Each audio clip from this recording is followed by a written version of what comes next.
বন্ধুরা, আজ তোমাদের সঙ্গে আমি শেয়ার করব দুধ গোকুল পিঠে। দুধটা জাল দিতে দিতে ক্ষীরের মতনই হয়ে যায়। আর নতুন খেজুরের গুড় আমার ঘরে ছিল, সেটা দিয়েই করেছি। একদম ক্ষীরের মতন হয়ে গেছে। এভাবে তোমরা বানিয়ে দেখবে, খুব সুন্দর খেতে লাগে।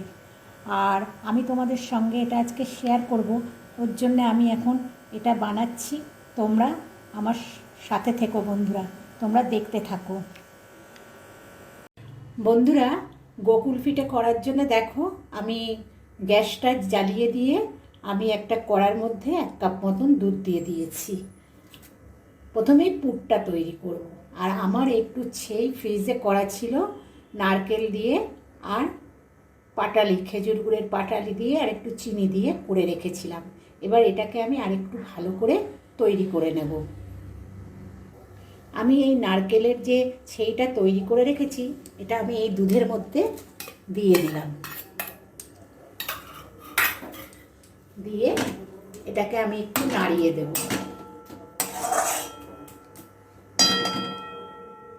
এবার আমি এর মধ্যে দিয়ে দেব একটু আমুল দুধ। আমুল দুধটা একটু দিয়ে দিলাম। দিয়ে দুধটাকে এর সঙ্গে ভালো করে মিক্সড করে নেব।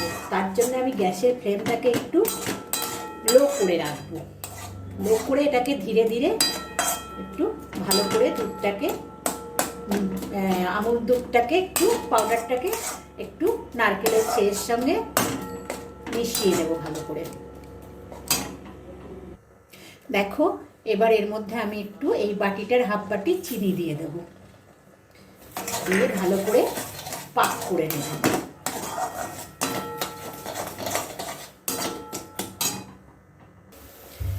দেখো, গোকুল পিঠের পুরটা বেশ ভালো তৈরি হয়ে এসছে।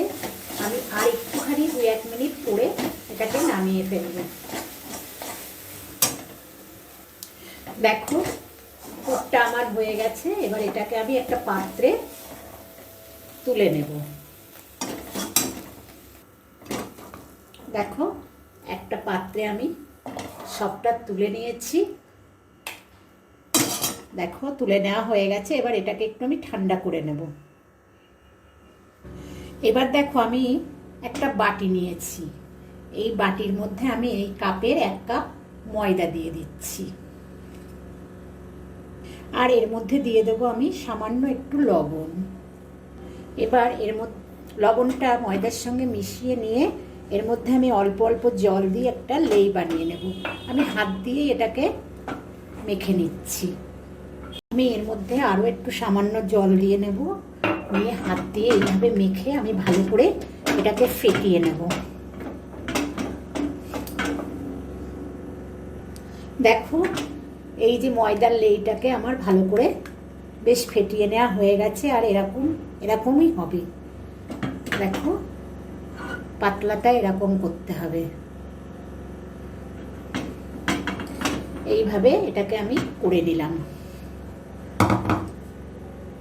এদিকে আমি গ্যাসে একটা কড়া চাপিয়ে দিয়েছি। গ্যাসটা ধরিয়ে দিলাম। আমি এটা দুধ গোকুল করব, চিনির রস দিয়ে করব না। তার জন্য আমি এর মধ্যে খানিকটা কড়ার মধ্যে দুধ দিয়ে দিলাম। এই দুধটার মধ্যে আমি এই কাপের গলা কাপ চিনি দিয়ে দেব। দিয়ে এটাকে একটু জাল হতে দেবো। এটা জাল দেওয়াই ছিল দুধটা, আমি আরেকটু ঘন করে নেব। এটা এদিকে জাল হতে থাক। আমি এদিকে দেখো, পুরটা একদম তৈরি হয়ে গেছে, ভালো সুন্দর তৈরি হয়েছে। আমি এবার এটার থেকে একটু ছোট ছোট করে খানিকটা করে পুর নিয়ে এরকম গোল করে নেব। তারপরে ভালো করে গোল করে নিয়ে একটু চ্যাপটা করে করে নেব। এরকম এরকম করে নেব আমি। দেখো, আর একটা করে দেখাচ্ছি। গোল করে নেব, নিয়ে এরকম চ্যাপটা করে নেব। এভাবে আমি সবকটা করে তৈরি করে নিচ্ছি। দেখো, আমার সবকটা চ্যাপটা করে তৈরি করে নেওয়া হয়ে গেছে। এবার এগুলোকে আমি ভাজবো। দেখো, গ্যাসে আমি একটা কড়া চাপিয়ে দিয়েছি। গ্যাসটা জ্বালিয়ে দিলাম। এবার কড়াই আমি খানিকটা সাদা তেল দিয়ে দেব। আর এই তেলের মধ্যে আমি 1 চামচ ঘি দিয়ে দিলাম। তাহলে কী হবে, গন্ধটা বেশ সুন্দর বেরোবে, টেস্ট হবে। দেখো তেলটা আমার হয়ে গেছে। আর আমি এই যে এখানে মানে যেটা তৈরি করেছিলাম চ্যাপটা করে করে, সেইটা দিয়ে সে এক একটা করে আমি তুলে নেব। দেখো একটা করে আমি নিচ্ছি, এই ময়দার লেয়ের মধ্যে নিচ্ছি, নিয়ে এইভাবে লেইটা মাখিয়ে দেব। দিয়ে এবার আমি এটাকে তেলের মধ্যে ছেড়ে দেব। দেখো আমি আরেকটা দিচ্ছি, এইভাবে দিলাম, দিয়ে চামচের সাহায্যে এইভাবে আমি তুলে নেব, নিয়ে এটাকেও দিয়ে দেব তেলের মধ্যে। এইভাবে আমি কয়েকটা তেলের মধ্যে দিয়ে দেব। দেখো পরপর আমি এখানে কয়েকটা ছেড়ে দিলাম। এবার উল্টে পাল্টে এগুলোকে ভেজে নেব। দেখো পিঠেগুলোকে আমি উল্টিয়ে দিয়েছি।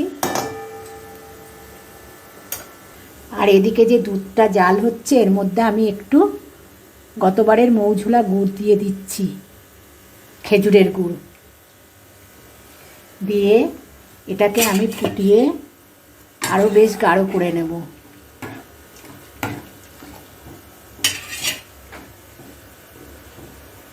দেখো পিঠেগুলো আমার বেশ ভাজা হয়ে গেছে। এবার আমি এগুলোকে একটা পাত্রে তুলে নেব।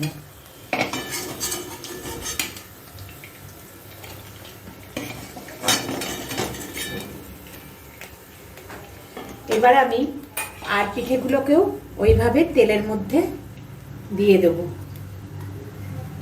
একটু একটু করে ময়দার লেই মাখিয়ে বসিয়ে দিচ্ছি তেলের মধ্যে।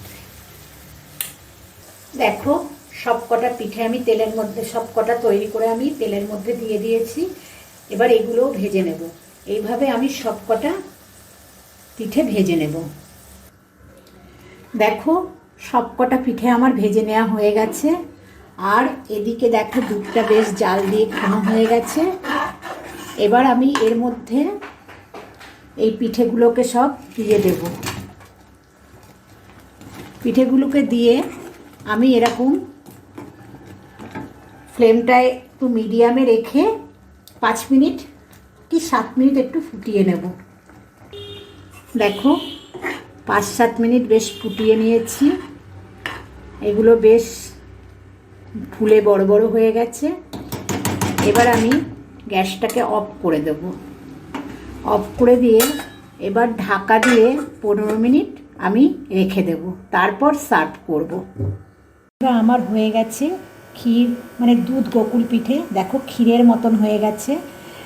আর এটা খেতে খুবই সুন্দর লাগে। আর দেখো এটা আমি কিভাবে সার্ভ করি সেটা তোমরা দেখো। একটা প্লেট নিচ্ছি, প্লেটের মধ্যে আমি এটা সার্ভ করছি। দেখো খুব সুন্দর খেতে লাগে। তোমরা এভাবে বানিয়ে খেয়ে দেখবে, অপূর্ব অপূর্ব খেতে লাগে। আর দেখো কেমন সফট হয়েছে সেটা দেখাচ্ছি তোমাদের। দেখো একদম নরম হয়েছে। আর তোমাদের যদি এই রেসিপিটা ভালো লাগে বন্ধুরা, তাহলে তোমরা আমার এই যা ইচ্ছে তাই চ্যানেলটাকে একটু লাইক, শেয়ার, কমেন্ট করো আর একটু সাবস্ক্রাইব করো। দেখো কেমন নরম হয়েছে, খেয়ে দেখবে।